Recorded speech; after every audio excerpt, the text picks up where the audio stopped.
وما من دابة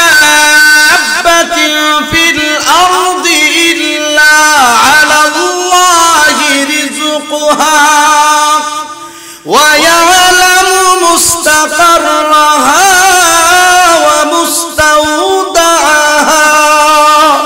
কি এমন আল্লাহ আমি করলাম জিবরাইল কয় ইয়া রাসূলুল্লাহ কোনো আল্লাহ না তবে আপনি ওই 15 দিন আগে আপনি মক্কার বেঈমান কাফেররা আপনার কাছে প্রশ্ন করেছিল আপনি 3 প্রশ্নের জবাব আপনি বলছিলেন আগামী কাল তোমরা আসবা আমি 3 প্রশ্নের জবাব তোমাদেরকে শোনায়া দেব নবী গো এখানে আপনি একটা কথা বলতে ভুলে গেছেন আমার আল্লাহ বলায়া দিবেন ইনশাআল্লাহ বলেন নাই এইজন্য আমার আল্লাহ আপনার উপর অভিমান করছে দেখি আমার বন্ধু কেমনে 3 প্রশ্নের জবাব দেয় এমনিতে আমার আল্লাহ আপনার এই কষ্ট দেখে আর বরদাস্ত করতে পারলেন না আমার আল্লাহ আমাকে এই মুহূর্তে পাঠায়া দিল একটা আয়াত নিয়ে আমি হাজির হইলাম আল্লাহ আয়াত দিয়ে পাঠায়া দিবেন সুবহানাল্লাহ জোরে কান কেন আল্লাহ এই 15 দিন পর্যন্ত কি নাজিল করলেন না আমাকে আসতে দিলেন না কেন দিলেন না আল্লাহ কোরআনের আয়াত নাজিল করে জানায়া দিবেন ওয়ালা তাকুলান্না লিশাইইন ইন্নী ফাইলু যালিকা গাদা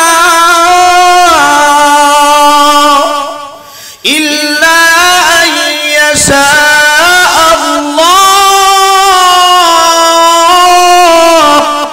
নবী আমার ডাকে কয় এ মক্কাবাসীরা শোনো তোমরা যে 1 নাম্বার প্রশ্ন করেছিলে ওই সমস্ত যুবকদের ঘটনা যে সমস্ত যুবকগুলি তাদের শহর ত্যাগ করে প্রশস্ত একটা গর্তের ভিতরে আত্মগোপন করেছিল এই যুবকদের ঘটনা ভালো করে শুনে নাও এক দেশের মধ্যে ছিল এক বাদশা জালেম বাদশা দাকিউনুস এই বাদশা সূর্যের পূজা করত আগুনের পূজা করত মূর্তির পূজা করত এই বাদশা দাকিউনুস তার দেশের ভিতরে একটা প্রথা ছিল তার দেশের ভিতরে একটা নিয়ম ছিল প্রতি বছর একটা মেলা হইতো এই মেলার মধ্যে সবাই মূর্তির সামনে মাথা নত করত বাদশার পক্ষ থেকে আদেশ দেওয়া হইতো সবাই যেন মূর্তির সামনে মাথা নত করে যদি কেউ মাথা নত না করে তাকে ফাঁসির কাস্টে উঠানো হবে এটা বাদশার পক্ষ থেকে আদেশ দেওয়া হইতো প্রতি বছরে নেয় 1 বছর বাদশা দাকিউনুস প্রতি বছরের নেই এই বছরও মেলা শুরু হয়ে গেল সবাই যখন হাজির এবার হুকুম দেওয়া হইল বাদশার পক্ষ থেকে আদেশ সবাই মূর্তির সামনে মাথা নত করো এবার ধারাবাহিক ভাবে সবাই মূর্তির সামনে মাথা নত করে সিরিয়াল আস্তে আস্তে প্রথম একটা সিরিয়াল একটা যুবকের এই যুবকটার সিরিয়াল যখন আসলো যুবকটা যখন মূর্তির সামনে মাথা নত করবে এমনি শুনে একটা গাইবি আওয়াজ কে এক সিদ্ধান্ত উপনীত হয়ে গেল না না আর মূর্তির সামনে মাথা নত করব না কারণ মূর্তির কোনো পাওয়ার নাই মূর্তি আমাদের কোনো উপকার করতে পারে না বাবা রে নিজের হাত দিয়ে বানাইলাম নিজের খুদারে হাত দিয়ে বানাইয়া এখন দেখা যায় মন চাইলে সেজদা করলাম মন চায় না লাত্তি দিয়ে ভাঙিলা খুদার সাথে কেমন ব্যবহারটা হেরা করে सागर से लगा दे मुझे इश्क़ों को सफीना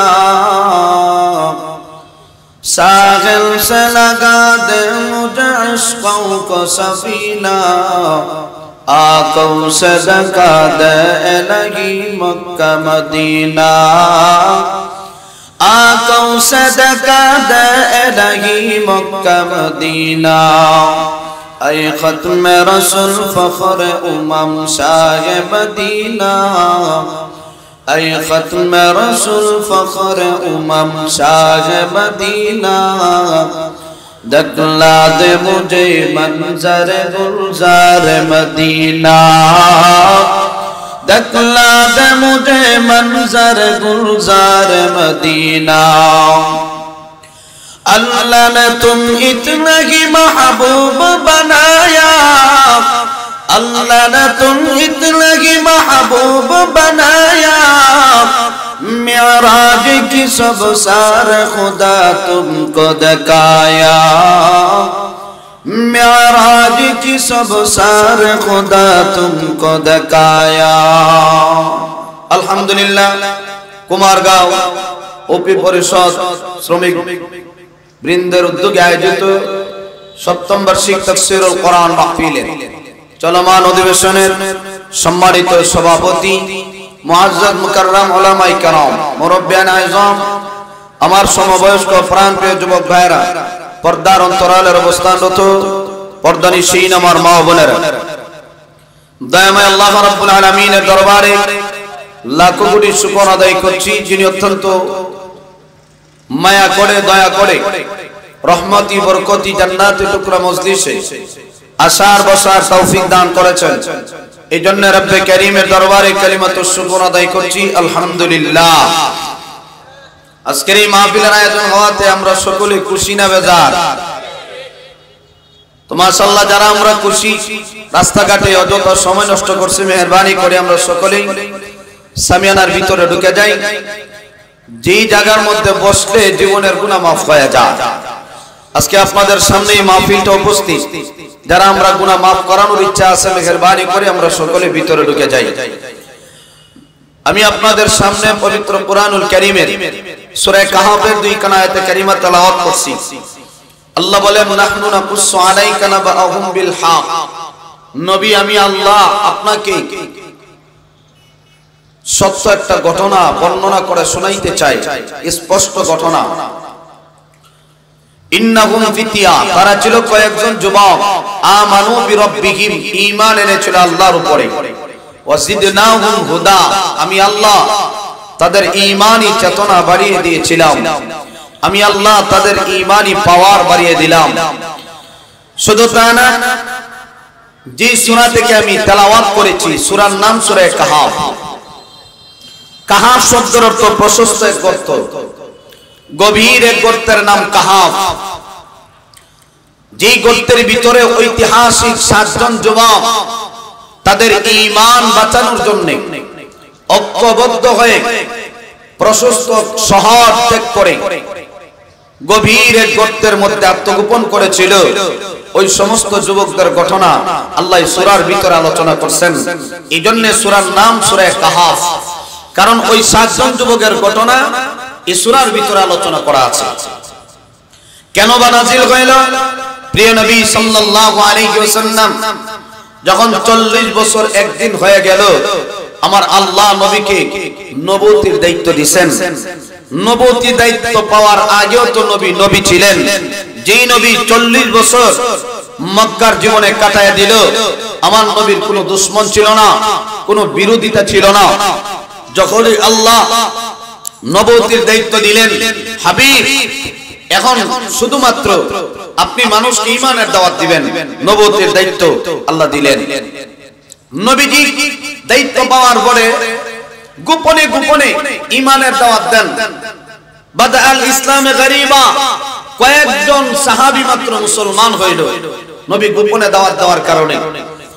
আমার আল্লাহ আয়াত নাযিল করে দিলেন, হাবিব এখন আর গোপনে না, প্রকাশ্যভাবে মানুষকে ঈমানের দাওয়াত দেন। সুবহানাল্লাহ বলি। وأنذر عشيرتك الأقربين। আয়াত নাযিল হয়ে গেল, নবী আপনার নিকটতম আত্মীয় যারা তাদেরকে ঈমানের দাওয়াত দেন। নবী যখন আয়াতখানা যখন আল্লাহ নাযিল করলেন, নবীজি তখন সাফা এবং মারওয়ার একটা অংশ আবি কুবাইস পাহাড়ের চূড়ার মধ্যে দাঁড়ায়া নবী ডাক দিলেন, ইয়া সবাহা, হে সকালের ডাক। আরবের মধ্যে একটা প্রথা ছিল, তারা যখন কোনো সুসংবাদ দিত অথবা দুঃসংবাদ দিত, তারা একটা শব্দ উচ্চারণ করত, ইয়া সবাহা। এই কথা কইলে সবাই উপস্থিত হয়ে যাইত। নবীজি ইয়া সবাহা বলে যখন ডাক দিলেন, মক্কার সব মানুষগুলি একত্রিত হয়ে গেল। মক্কার মানুষগুলি যখন জমায়েত হয়ে গেল, নবী আমার ডাক দিয়ে কয়, ও মক্কাবাসীরা, আমি নবী যদি তোমাদেরকে একটা কথা বলি তাহলে তোমরা বিশ্বাস করবা? বলে হ্যাঁ। আমি যদি বলি তোমাদের পিছনে যে পাহাড় আছে ওই পাহাড়ের পিছন দিক থেকে শত্রু বাহিনী তোমাদের উপরে আক্রমণ করবে, তাহলে কি তোমরা আমার কথা বিশ্বাস করো? মানুষগুলি ডাক দেয়া কয়, ও মুহাম্মদ 40 বছর হয়ে গেল আমাদের এই মক্কার ভিতরে কোনদিন তো দেখি নাই একটা কথাও ঢং করে মিথ্যা কথা বলতে। সুবহানাল্লাহ। নবীজি ঢং করে একটা দিন মিথ্যা কথা বলেন নাই। মক্কার মানুষগুলি কয়, ও মুহাম্মদ 40 বছরের ভিতরে কোনদিন দেখি নাই আপনি মিথ্যা কথা বলেছেন, আপনি যা বলবেন আমরা তা মানতে রাজি। নবী যখন সুযোগ পাইলেন তখনই তাদেরকে ঈমানের দাওয়াত দেওয়া শুরু করলেন। কুলু লা ইলাহা ইল্লাল্লাহ তুফলিহু, তোমরা যদি কালিমা পড়ো তাহলে তোমরা কামিয়াব হয়ে যাইবা। কারণ হইল তোমরা যে 33 কোটি দেবতার পূজা করো, আমার বড় ভয় লাগে কোন দিন যেন আসমান থেকে তোমাদের উপরে বজ্রপাত, তোমাদের উপরে গজব নাজিল হয়, আমার বড় ভয় লাগে। অতএব মূর্তির পূজা বাদ দিয়ে দাও, এক আল্লাহর প্রতি ঈমান আনো। যদি তোমরা আল্লাহর প্রতি ঈমান আনতে পারো, আমি নবী তোমাদেরকে গ্যারান্টি দিলাম কালিমা পড়তে দেরি হবে, জান্নাতি হতে দেরি হবে না। নবী আমার যখন ঈমানের দাওয়াত দেওয়া শুরু করে দিলেন, ওই মানুষগুলির ভিতরে আবু লাহাব ছিল। আবু লাহাব নবীর চাচা, নবীর গোষ্ঠীর নবীর চাচা আবু লাহাব। আবু লাহাব নেতা মানুষ, মাথা মোটা, নেতা যারা হয় মাথা বড়। আবু লাহাব কয়, মুহাম্মদ এই জন্য তুমি সুযোগ পায়া ঈমানের দাওয়াত দেওয়ার জন্য আমাদেরকে তুমি একত্রিত করেছো। আবু লাহাব কয়, তাব্বাল্লাকা আলিগাদা জামাতানা ইয়া মুহাম্মদ, ও মুহাম্মদ তুমি ধ্বংস হয়ে যাও, এই জন্য নাকি আমাদেরকে একত্রিত করেছো কালিমার দাওয়াত দেওয়ার জন্য। তাব্বাল্লাকা ইয়া মুহাম্মদ আলিগাদা জামাতানা, তুমি ধ্বংস হয়ে যাও, এই কথা বলে আবু লাহাব থামে নাই। তাফসীরে কিতাবে লেখা হয় আবু লাহাব হাতের মধ্যে কিছু পাথর উঠাইলো আমার নবীর চেহারার দিকে নিক্ষেপ করার জন্য। যে নবীর চেহারা এত সুন্দর, যে নবীর চেহারা এত সুন্দর, পূর্ণিমার চাঁদের চাইতো আমার নবীর চেহারা আরো সুন্দর। আবু লাহাব আমার নবীর চেহারার দিকে পাথর নিক্ষেপ করার জন্য যখন রেডি হইল, কিতাবে লেখা হয় তাকে দেখে বিশাল আকারের একটা প্রাণী হা করে আসতেছে তাকে খাওয়ার জন্য। ভয়ে তরতর করে কাজ শুরু হয়ে গেল, হাত থেকে কঙ্কর গুলি মাটির মধ্যে পড়ে গেছে। আমার আল্লাহ ডাক দেয়া কয়, হাবিব আমার আবু লাহাব আপনাকে মনে ধ্বংস হয়ে যাওয়ার জন্য। তাব্বান লাকা ইয়া মুহাম্মদ, সে তাব্বা শব্দ ব্যবহার করছে। আল্লাহ কয় আপনি ধ্বংস হবেন না, আমি আল্লাহ আবু লাহাব এবং তার 2 হাত, তার ধন সম্পদ, তার স্ত্রী যা আছে সবাইকে আমি আল্লাহ ধ্বংস করে দিলাম। আবু লাহাবের বিরুদ্ধে কমপ্লিট সূরা নাযিল হয়ে গেল। আল্লাহ কয় হাবিব আমার, আমি আল্লাহকে গালি দিলে আমি আল্লাহ সহ্য করি, আমি আল্লাহ বান্দাকে মুহূর্তের ভিতরে দই না, কিন্তু আমার বন্ধুকে যদি কেউ গালি দেয় আমি আল্লাহ বরদাস্ত করতে পারি না। আবু লাহাব আপনাকে গালি দেয়, আমি আপনার পক্ষে হইয়া আবু লাহাবের বিরুদ্ধে আমি আল্লাহ কমপ্লিট একটা সূরা, সূরা লাহাব আমি আল্লাহ নাযিল করে দিলাম। তাব্বাত ইয়াদা আবি লাহাবিন ওয়া তাব মা আগনা আনহু মালুহু ওয়া মা কাসাব সায়াসলা নারান যাতা লাহাব লাহাবিন ওয়া ইমরাআতু হাম্মালাতাল হাতাব ফি জিদিহা হাবলুম মিন মাসাদ। আমার আল্লাহ কয়, বন্ধু আমার, আপনি মন ঘাবড়াবেন না, আপনি মন দুর্বল করবেন না, আপনি ঈমানের দাওয়াত দেন। আবু লাহাব বলে আপনি ধ্বংস হয়ে যাওয়ার জন্য আপনি ধ্বংস হবেন না। আমি আল্লাহ আবু লাহাবের তার দুইটা হাত আমি আল্লাহ ধ্বংস করে দিলাম। তাব্বাত ইয়াদা আবি লাহাবিন ওয়া তাব, আমি আল্লাহ আবু লাহাবের দুইটা হাত ধ্বংস করে দিলাম। মা আগনা আনহু মালুহু ওয়া মা কাসাব, আবু লাহাব তার সারা জীবনে যত ধন সম্পদ সে অর্জন করলো তাও আমি আল্লাহ ধ্বংস করে দিলাম। তার স্ত্রীকে আমি আল্লাহ ধ্বংস করে দিলাম। আমার আল্লাহ কয়, হাবিব আমার, আপনার দায়িত্ব শুধু ঈমানের দাওয়াত দেওয়া। কে কি বলে না বলে গুলির দিকে আপনি কান দিবেন না। আপনি ঈমানের দাওয়াত দেন। ঈমানের দাওয়াত দিতে গিয়ে আমার নবীকে তারা পাগল বলে, আমার নবীকে তারা জাদুগির বলে। আমার নবীর মনটা দুর্বল হয়ে যায়। আল্লাহ আয়াত নাযিল করে জানায়া দেয়, তারা যতই আপনাকে পাগল বলুক, যতই আপনাকে তিরস্কার করুক, নবী আপনার চরিত্র কেমন এটা আমি আল্লাহ ভালো করেই জানি। এই জন্য আপনার চরিত্রের সার্টিফিকেট আমি আল্লাহ কোরআনের আয়াতের মাধ্যমে দিলাম। وَإِنَّكَ لَعَلَى خُلُقٍ عَظِيمٍ।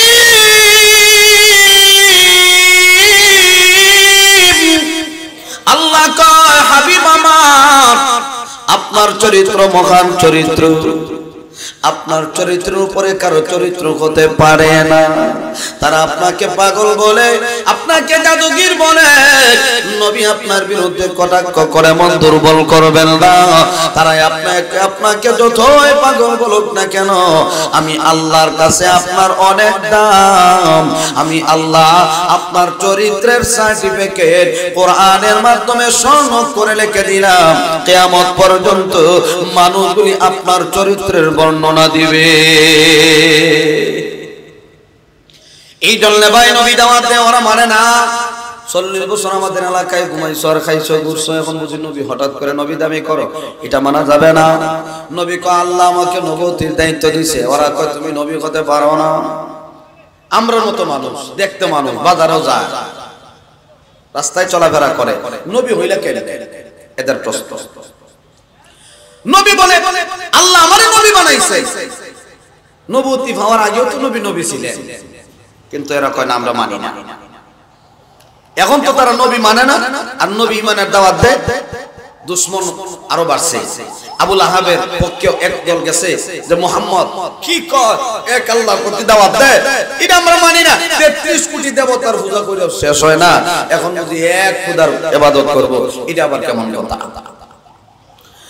তো আমার ভাই, নবী যখন দাওয়াত দেয় এরা তো মানে না। তারা পরামর্শ করে, শোনো মুহাম্মদ আসলে নবী কিনা এটা যাচাই বাছাই করা দরকার। লোকটা ভালো না খারাপ এটা যাচাই বাছাই করা দরকার। আর না হয় এটা আমরা বুঝবো না। তো যাচাই বাছাই তুমি করতে হবে।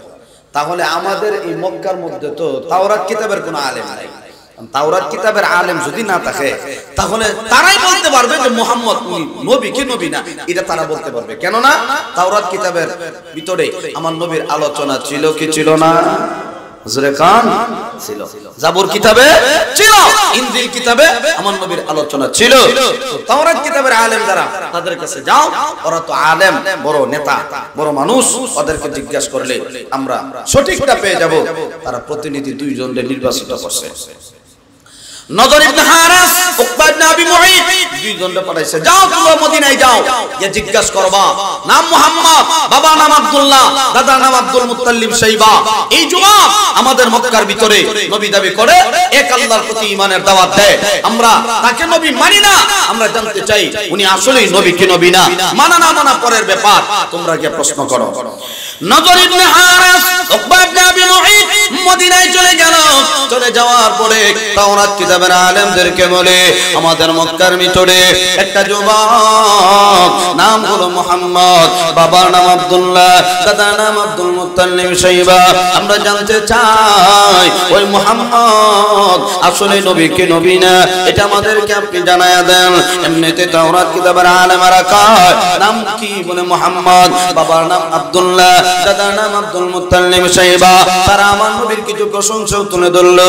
তারা কয় মুহাম্মদ এই ছেলেটা চেহারাটা বড় সুন্দর, শুধু তা না এই মুহাম্মদ কি যেন তেলাওয়াত করে, এত মধুর কণ্ঠে তেলাওয়াত করে, শুনতে বড় মজাই লাগে। হঠাৎ করে যদি কেউ তেলাওয়াত শুনে তার দলভুক্ত হয়ে যায়, তখন তাওরাত কিতাবের আলেমরা বুঝতে বাকি নাই উনি আসলে সত্যিকারের নবী। তখন তাওরাত কিতাবের আলেমরা কয়, এ প্রতিনিধি ভালো করে শোনো, তোমরা যে নাম বলেছো মুহাম্মদ, বাবার নাম আব্দুল্লাহ, দাদার নাম আব্দুল মুত্তালিব শাইবা, এতেই প্রমাণ হয় উনি আসলেই সত্যিকারের নবী। সুবহানাল্লাহ। ওরাও স্বীকার করে আমার নবী নবী, কারণ আমার নবী আখির জামানার পয়গম্বর জনাবে মুহাম্মদুর রাসূলুল্লাহ সাল্লাল্লাহু আলাইহি ওয়াসাল্লাম। ওরা কয় শেষ দিকে একজন নবী আসবেন, আখির নবী, উনার নাম মুহাম্মদ হবে, বাবার নাম আব্দুল্লাহ, দাদার নাম আব্দুল মুত্তালিব শাইবা। তোমরা যে নাম কইছো, তোমরা যে কিছু গুণের পরিচয় দিছো, বুঝতে বাকি নাই উনি আসলে সত্যিকারের নবী। তবে তোমরা যেহেতু কষ্ট করে আইছো, আমরা তোমাদেরকে তিনটা প্রশ্ন শিখিয়ে দেই। ওনার কাছে গিয়ে তিনটা প্রশ্ন করবা, যদি তিন প্রশ্নের জবাব দিতে পারে তাহলে বুঝবা উনি সত্যিকারের নবী, আর যদি না দিতে পারে তাহলে বুঝবা নবী না। এখন তারা তিন প্রশ্ন শিখাইয়া দেয়। এরাও আরো বড় সমস্যা, এরা তোমরা যেহেতু কষ্ট করে আইছো, আসলে নবী কিনা একটু যাচাই বাছাই করার দরকার, কারণ আমরা আর ডিক্লেয়ার দিতে পারবো না যে উনি সত্যিই নবী, তবে নামে, বাবার নাম, দাদার নামে প্রমাণ করে উনি নবী। তিন প্রশ্ন শিখাই দিচ্ছে। এক নাম্বার, ওই সমস্ত যুবকদের ঘটনা আমাদেরকে জানায়া দেন যারা প্রাচীন কালে তাদের ঈমান বাঁচানোর জন্য প্রশস্ত শহর ত্যাগ করে গভীর এক গর্তের ভিতরে আত্মগোপন করছিল। এই সমস্ত যুবকদের ঘটনা আমাকে জানায় দেন। দুই নাম্বার প্রশ্ন গিয়া করবা, মানুষ দুইটা জিনিসের সমন্বয়, একটা হলো রূহ আর একটা হলো বডি। বডির ভিতরে রূহ থাকলে মানুষ, আর বডির ভিতরে যদি রূহ না থাকে তাহলে ডেড বডি, মারা যায়। আমরা তখন মাইকে এলান করি ইন্না লিল্লাহি ওয়া ইন্না ইলাইহি রাজিউন, এর অর্থ হলো এই বডির ভিতরে আর রূহ নাই, চলে গেছে। তিন নাম্বার, ওই ব্যক্তির পরিচয় আমাদেরকে দেন যিনি সমস্ত পৃথিবী ভ্রমণ করছে, উনার নামটা কি আমাদেরকে জানায়া দেন। দিছে তিন প্রশ্ন শিখাইয়া। এখন তারা মক্কার মধ্যে আইসা নেতাদেরকে বলে তিন প্রশ্ন শিখাইয়া দিছে, চলো আমরা মুহাম্মদকে তিন প্রশ্ন করি। এবার নবীর কাছে গিয়া কয়, মুহাম্মদ তুমি নবী দাবি করো, সমস্যা নাই, তবে আমরা তিন প্রশ্ন করব, জবাব দিতে পারলে আচ্ছা, মানা না মানা পরের ব্যাপার, এটা পরে বুঝবো, ঈমান আনবো না আনবো এটা পরের কথা, তবে আগে জানতে চাই তোমার কাছে তিন প্রশ্নের জবাব। এক নাম্বার, ওই সমস্ত যুবকদের ঘটনা আমাদেরকে শোনাও যারা প্রাচীন কালে তাদের শহর ত্যাগ করে প্রশস্ত একটা গর্তের ভিতরে আত্মগোপন করছিল, গভীরের গর্তে। এই যুবকদের ঘটনা আমাদেরকে শোনাও। রূহ কার নির্দেশে চলে? তিন নাম্বার, ওই ব্যক্তির পরিচয় দাও যিনি সমস্ত পৃথিবী ভ্রমণ করছে। এই তিন প্রশ্ন যখন তারা করছে, তখন নবী কয়, আচ্ছা ঠিক আছে, তোমরা যখন তো প্রশ্ন করছো, তো এই প্রশ্নগুলির জবাব আগামীকাল তোমাদেরকে শোনায় দিব। এখন আর পারবো না, তোমরা আগামীকাল আমার কাছে আসবা, আমি তিন প্রশ্নের জবাব তোমাদেরকে শোনায় দিব।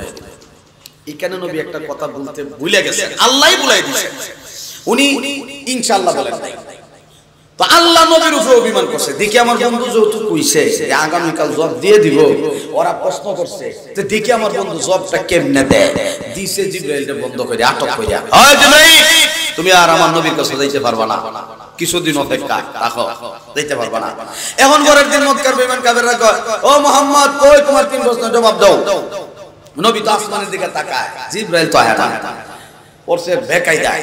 একদিন গেল, দুই দিন গেল, তিন দিন গেল, দিন তো যায়, জিবরাইল তো আসে না।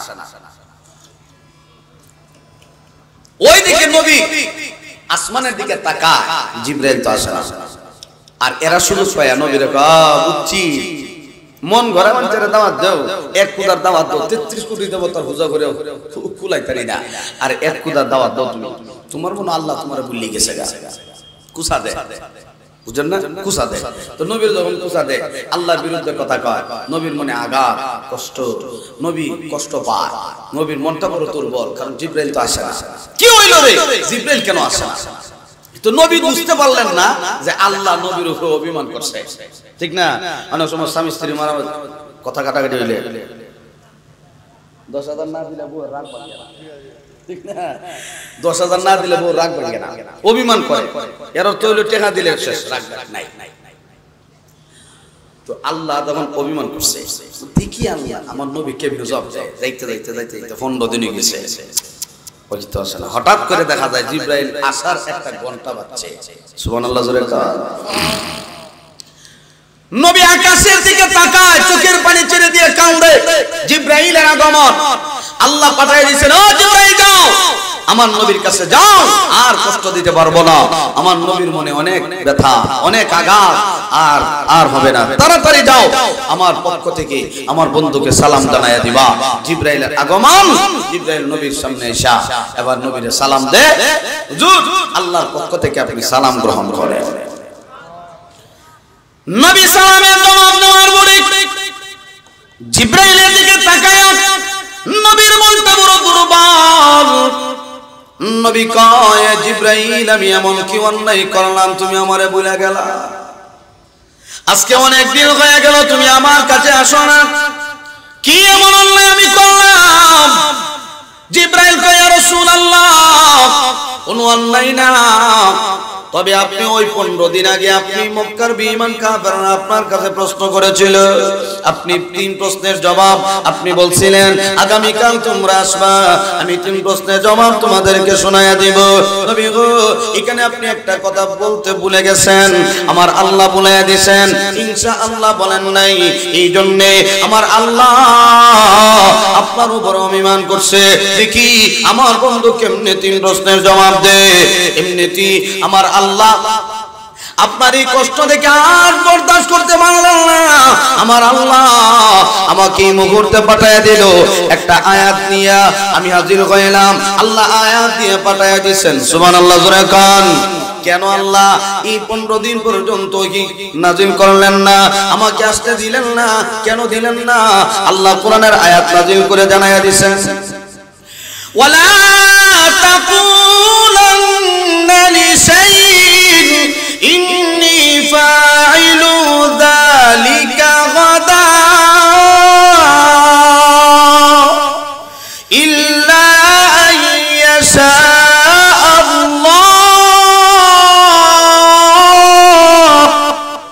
আল্লাহ আয়াত নাযিল করে দিয়েছে, ওয়ালা তাকুলান্না লিশাইইন ইন্নী ফাইলু যালিকা গাদা। নবী আপনি কোন কাজ করতে গিয়ে কথা বলবেন না আমি আগামী কালে কাজটা করব, ইনশাআল্লাহ বলবেন, ইল্লা আইয়াশা আল্লাহ, ইনশাআল্লাহ বলবেন।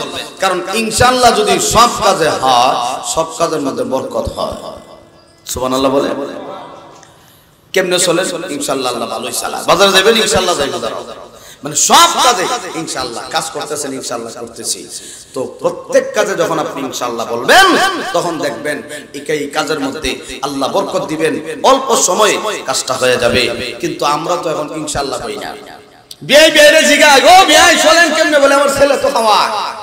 কইতা খায়? বল লন্ডন থাকে, কই আমেরিকা থাকে, আমার ছেলে খাওয়ায়, কিছু টাকা পয়সা দেয়, আর মাঝে মধ্যে দেয় না, কিছু দেয়, এরপরে এমনি চলি। ছেলে খাওয়ায় না আল্লাহ খাওয়ায়? কথা কর না দিই, আল্লাহ খাওয়ায়, অথচ বিয়ে জবাব দে আমার ছেলে খাওয়ায়। এই কথার মধ্যে শিরকের গন্ধ আছে না? ইনশাআল্লাহ আল্লাহ ভালোই চালাইতেছে, আমার ছেলের মাধ্যমে আল্লাহ আমারে ভালো চালায়। জবাবটাই তো এমনি, কিন্তু জবাবটা দে আমার ছেলে খাওয়ায় না, এই কথা হবে না। আমার ছেলের মাধ্যমে কে খাওয়ায়? আল্লাহ। রিজিকের মালিক কে? ওয়ামা মিন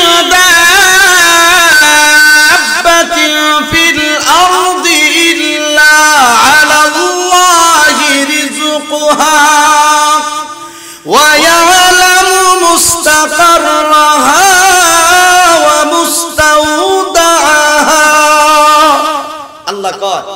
পৃথিবীতে যত মাখলুকাতগুলি আছে প্রত্যেকটা মাখলুকাতের রিজিকের দায়িত্ব কার হাতে? আল্লাহর হাতে।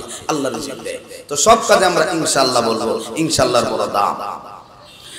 আর সময় মতো যদি ইনশাআল্লাহ না বলি এরপরে ইনশাআল্লাহ দ্বারা কোনো লাভ হবে না। এখন আসুন, যখন আয়াত নাযিল হলো 3 প্রশ্নের জবাব জিবরাইল নিয়ে হাজির হয়ে গেছে। হুজুর আপনি জানায়া দেন, মক্কার বেঈমান কাফেররা প্রশ্ন করছিল, 3 প্রশ্ন, প্রথম নম্বর জবাব শোনায়া দেন। নবী আমার ডাক দিয়ে কয়, এ মক্কাবাসীরা শোনো, তোমরা যে 1 নাম্বার প্রশ্ন করেছিলে ওই সমস্ত যুবকদের ঘটনা, যে সমস্ত যুবকগুলি তাদের শহর ত্যাগ করে প্রশস্ত একটা গর্তের ভিতরে আত্মগোপন করেছিল, এই যুবকদের ঘটনা ভালো করে শুনে নাও। এক দেশের মধ্যে ছিল এক বাদশা, জালেম বাদশা দাকিউনুস।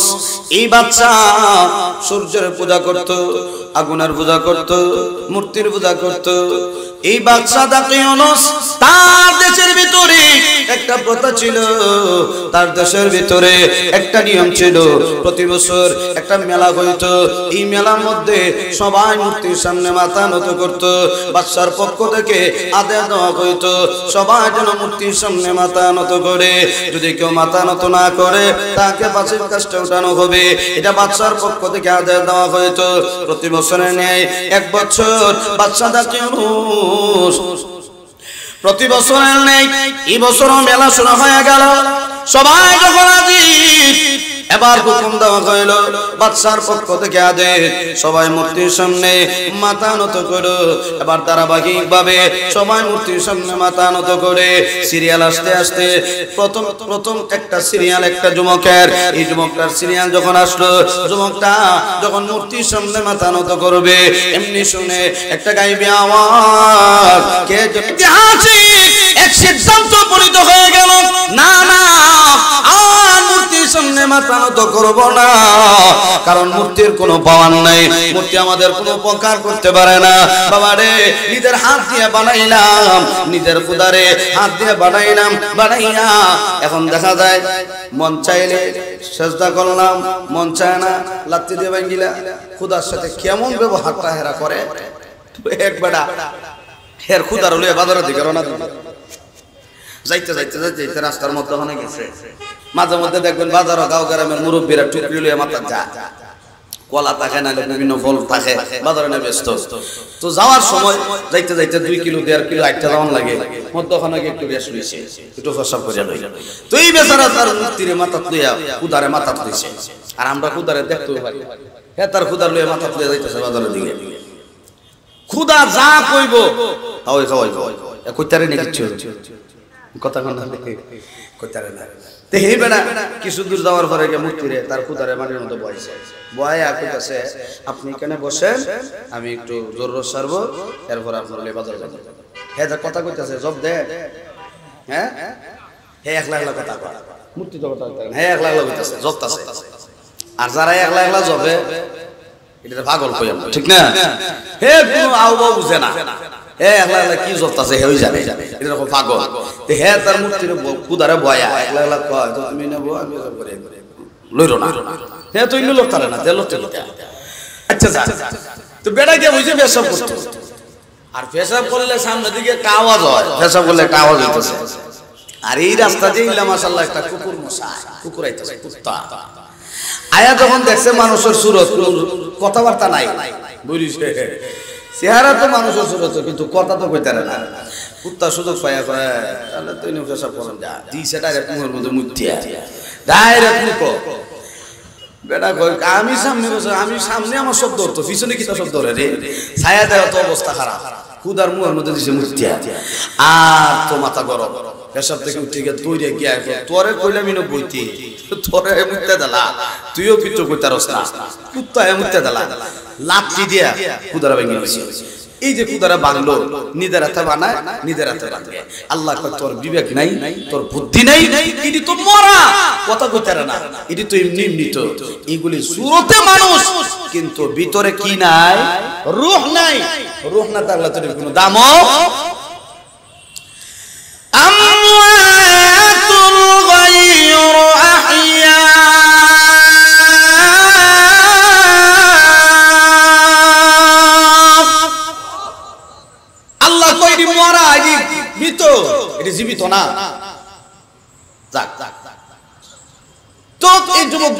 মূর্তির সামনে আর মাথা নত করতাম না, এরা আমরা কোনো উপকার করতে পারে না। এক পর্যায়ে 7 জন যুবক, এদের খবর গেছে বাদশার কাছে, জাহাপনা 7 জন যুবক এরা মূর্তির সামনে মাথা নত করছে না, দেখেন এদের ইমানের পাওয়ার কেমন। কইরে দূরে লই আও, গেছে দূরে। বাদশা জিগায় কি হইছে, সাজদাদি করলা না, মূর্তির সামনে মাথা নত কেন করলা না? যুবকগুলি কয় জি আল্লাহ আমরারে বানাইছে, জি আল্লাহ তোরে বানাইছে, যে আল্লাহ আসমান বানাইলো, যে আল্লাহ জমিন বানাইলো, ই আল্লাহর ইবাদত করব, তোর ইবাদত আমরা করতে পারবো না। পাওয়ারটা কেমন, মানে ইমানি পাওয়ার তো নতুন ইমান, টাটকা ইমান। বাদশা কয় রক্ত গরম, একটু ঠান্ডা হয়ে যাও, কি করবা, ফাঁসিতে ঝুলবা নাকি মূর্তির সামনে মাথা নত করবা? ও তোর ফাঁসির গোষ্ঠী গিলাই, প্রয়োজনে জীবন দিব, একবার না 10 বার, 1 সেকেন্ডের জন্য আমরা ঈমান দিতে পারবো না। দেখেন পাওয়ার। বাদশা কয় ঠিক আছে, তোমরা একটু পরামর্শ করে লও, তোমরা মরবা নাকি মূর্তির সামনে মাথা নত করবা? 30 মিনিট টাইম দিছে। 30 মিনিটে কয় ঘন্টা? আধা ঘন্টা। এরা কয় বাদশা যেহেতু আধা ঘন্টা সময় দিছে, বইয়ে তো লাভ নাই, চল যাইতে থাকি। পরামর্শ করে যাইতে গিয়া দেখে একটা পাহাড়, বিশাল বড় পাহাড়। এই পাহাড়ের তলদেশে গভীর এক গর্ত, এই যে গর্ত কাহাব মানা হইল প্রশস্ত গর্ত। এই যুবকগুলি এই গর্তটা যখন দেখছে, এখন কয় না আমরা বিসমিল্লাহ কয়ে ভিতরে ঢুকি, দেখি আল্লাহ কি করে। এখন এরা যখন বিসমিল্লাহ কয়ে ভিতরে ঢুকছে, আল্লাহ দিছে তাদের চোখের মধ্যে ঘুম পাড়াইয়া। সুবহানাল্লাহ জোরে কও। তাফসীরে কিতাবে লেখা হয় ঘুমাইতে ঘুমাইতে 100 বছর না 200 বছর না 309 বছর তারা গর্তের ভিতরে ঘুমাইছে। কয়শো বছর? 309 বছর ঘুমাইলো। হঠাৎ করে ঘুম ভাঙছে, যুবকগুলি ডাক দিয়া একজন সজাগ হইল, তাকায় দেখে সূর্য অস্ত যায় বাম। সে মনে করছে ঢুকছে সকালে, এখন দেখা যায় সূর্য অস্ত যায় বাম, সন্ধ্যা হয়ে যায়। ডাক দিয়া কয় সবাই ওঠো, তাড়াতাড়ি ওঠো, ওযু করতে হবে, নামাজ আদায় করতে হবে, তাড়াতাড়ি ওঠো। ওদের তো ধারণা ঢুকছি সকালে, বের হবো বিকালে। যুবকগুলি এবার যখন সজাগ হয়ে গেল, 309 বছর আগে কিছু খাবার নিয়ে তারা এই গর্তের ভিতরে ঢুকছিল। খাবার অল্প, এইগুলিও নষ্ট হয় নাই। আমার আল্লাহ এই খাবারগুলিও সংরক্ষণ করে রাখছেন, কোনো সমস্যা হয় নাই। এরা খাবার দীক্ষা হইতো না। আচ্ছা একজনে ভাড়াই দো বাজারে, লুকাইয়া দেয়, যদি বাদশা খবর পায় উপায় নাই, পাশে দিব সবাই। তো তুমি যেই বাজারে যাইবা খুব কেয়ারফুল, যেন বাদশা লুকের টান না পায়, বাদশা যেন খবর না পায়। এ যখন বাইরেছে, বাইরে এখন করতে থেকে বাইরে খাবার আনতো যায়, বাজারের দিকে রওনা দিছে। এখন আডে আর যায়, দেখে রাস্তার তো অবস্থা ভালো না। ঢুকছি সকালে, বাইরে নাম বিকালে, এখন দুই মিনিটে বিল্ডিং করা, এই মিনিটে ফাঁকা করা। এখন দেখা যায় এই অল্প সময়ের ভিতরে ফাঁকা হইলো কোন দিন, আর বিল্ডিং হইলো 5 তলা 10 তলা হইলো কোন দিন। চিন্তা করে আর সামনে দিকে যায়। হে তো মনে করছে সকালে ঢুকছে বিকালে বেরিয়েছে, আর আল্লাহ যে 309 বছর এরা রাখছে, এরা তো আর কইতারে না। এখন যুবককে যায় আর চিন্তা করে হইলো রে কেমনে কি হইলো। গাঁও গ্রামের চাচা অনেক সময় দেখবেন সিলেটও আইছে না, অনেক চাচা ওলাম অঞ্চলে জিন্দগি তো সিলেট আইছে না, এরা 10 তলা বিল্ডিং কি দেখছই না। এখন যদি হঠাৎ করে ঢাকা শহরে কোন চাচা গিয়া দেখবেন, একটা কিচ্ছা শুনছিলাম, এমন মুরব্বী গিয়া ঢাকা শহরে গিয়া তালা গনে 1 তলা 2 তলা 3 তলা 4 তলা কারে করে গনে, জীবনও দেখছে না। বেটা তালা যখন গনে এক টাউনে লাগাল পাইছে, এই চাচা তো দুই বাপসাম বালা না করতে গেছে গিয়া চাচার পিছনে গিয়া কি হইছে, কি গনে না আপনি? বলে তালা গনে। এই টাউনে ডাক দেয়া কয় ও চাচা প্রতি তালায় 5 টাকা দেওয়ান লাগবো, বুঝুজ গঞ্জে। মুরব্বী কো সমস্যা নাই, গঞ্চি 11 তলা, কইমু 60 তলা। গঞ্জ কয় তলা? 11 তলা, কইব 60 তলা। এই মুরব্বী যুবকটায় জিগায় কি ও চাচা কয় তলা গঞ্চেন? মুরব্বী মনে মনে আছে আর কয় গঞ্চি তো 11 তলা, কইছিস কইমু 60 তলা। ও বাবা আমি 60 তলা গঞ্চি, কো 20 টাকা দেয়া। এখন মুরব্বী 20 টাকা দেয়া আর মুসকে মুসকে আসে, তুই কি বাট পা, তোর থেকে আমি বেশি বাট পা। গঞ্চি 11 তলা দিছি 60 তলা টাকা জালুই আছে। এখন ব্যাক কল কি চাচা না যুবকে? চাচা এর বিল্ডিং দেখছ না, এই যুবকটা কয় বুঝলাম না এই ব্যবসার তো ভালো না, অল্প সময় কেমনে কি হইলো, এখন গেছে এক দোকানে গিয়ে খাবারের দোকানে হোটেলে গিয়ে ঢুকছে, ভাই আমরা কিছু খাবার দাও, আমরা সাথে আছি কয়েকজন, আমাদের সাথে খাবার কম। যখন খাবার হইছে 309 বছর আগের মুদ্রা দিছে মালিকের হাতে, মালিকের মুদ্রা দিকে কয় কিরে এটা তো অনেক দামি জিনিস, তুই খাইলে কই মনে হয় তোর মাটির নিচে সম্পদ তোর জানা আছে, 309 বছর আগের মুদ্রা। অতএব বাদশা ধরছে, এই মালিকের ধরছে তার হাতে, তরলিয়ে বাদশা দরবার দেবো, এমন লা হাওলা ওয়ালা কুওয়াতা ইল্লা বিল্লাহ। যে বাদশা ডরায়া বাদশার ভয়ে করতে ঢুকছি, এখন যদি বাদশার কাছে যাওয়ার লাগে তাহলে আমিও শেষ, আমার সাথী যারা আছে এরাও শেষ, ফাঁসি দেওয়া লাগবে, ফাঁসি দিতে হবে। আল্লাহ কয় না, যুগের পর যুগ, কালের পর কাল, সপ্তাহের পর সপ্তাহ পরিবর্তন করতে করতে করতে করতে, এ বান্দা তোমরা তো জানো না আমি আল্লাহ তোমাদেরকে হেফাজত করার জন্য 309 বছর এই গর্তের ভিতরে রাখছি। সুবহানাল্লাহ জোরে গান। এবার মালিকে যখন নিয়ে যায়, যুবকটাকে ধরে নিয়ে যায়, চল বাদশার দরবারে চল। এবার যুবকটা যখন ভিতরে ঢুকছে, ঢুকে দেখে কিরে যে সিংহাসনে বসা, মাথার মধ্যে পাগড়ি লাগানো, পরনে জুব্বা। যুবকটা যখন বাদশার দিকে তাকায় দেখে, যুবকটা কয় বুঝলাম না হেইটা গেল কই, এটা গেছে কই, কারণ যুবকের দাঁড়ানো হইলো ঢুকছি সকালে বাইরে বিকালে, এটা গেছে কই, কারণ হেইটারে কতজন, হেইটারে কেন এটা তো চিনে না, 309 বছর আগে ঘটনা, এ গেল কই, কইটা কেডা, বলে বাদশা ডাক্তার গেছে। তুমি এটা প্রশ্ন করতেছো, আগে দেখো তোমরা কই আছো, কেমনে সময় গেছে। বাদশা ডাক দেখো, বাবা তোমার পরিচয়টা কি, বলে আমি কিছুই জানি না, আমরা 7 জন যুবক একটা গর্তের ভিতরে ঢুকছিলাম, ঘুমাইছিলাম, আবার উঠছি। বাদশা ডাক দেয়া কয় তোমরা তো আজকালকার যুবক না, তোমরা তো আসহাবে কাহাফের যুবক।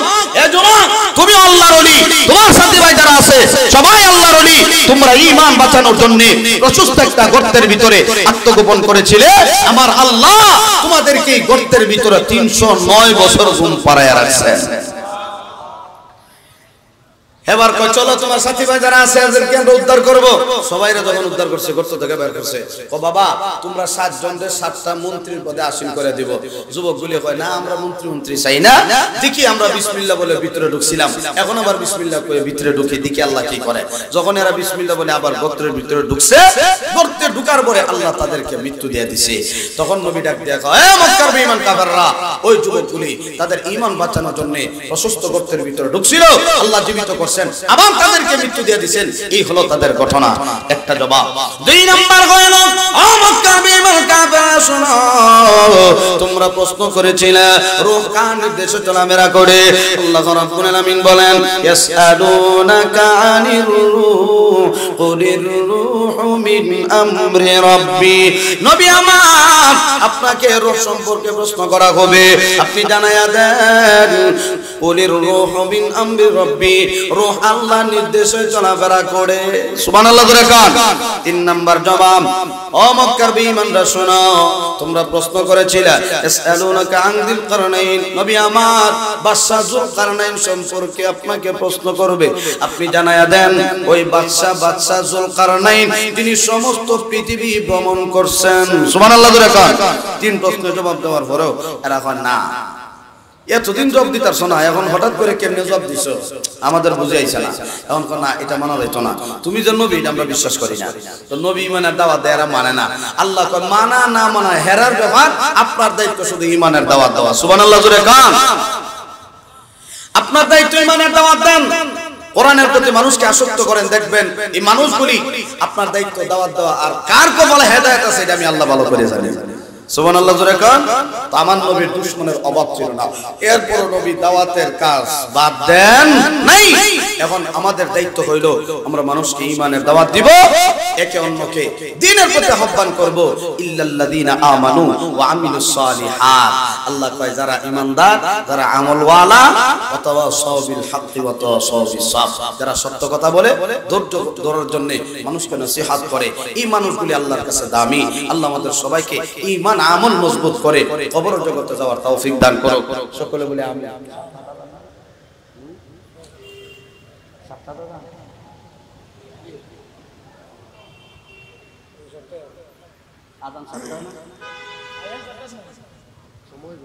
আচ্ছা, ওয়া আখিরু দাওয়ানা আনিল হামদ।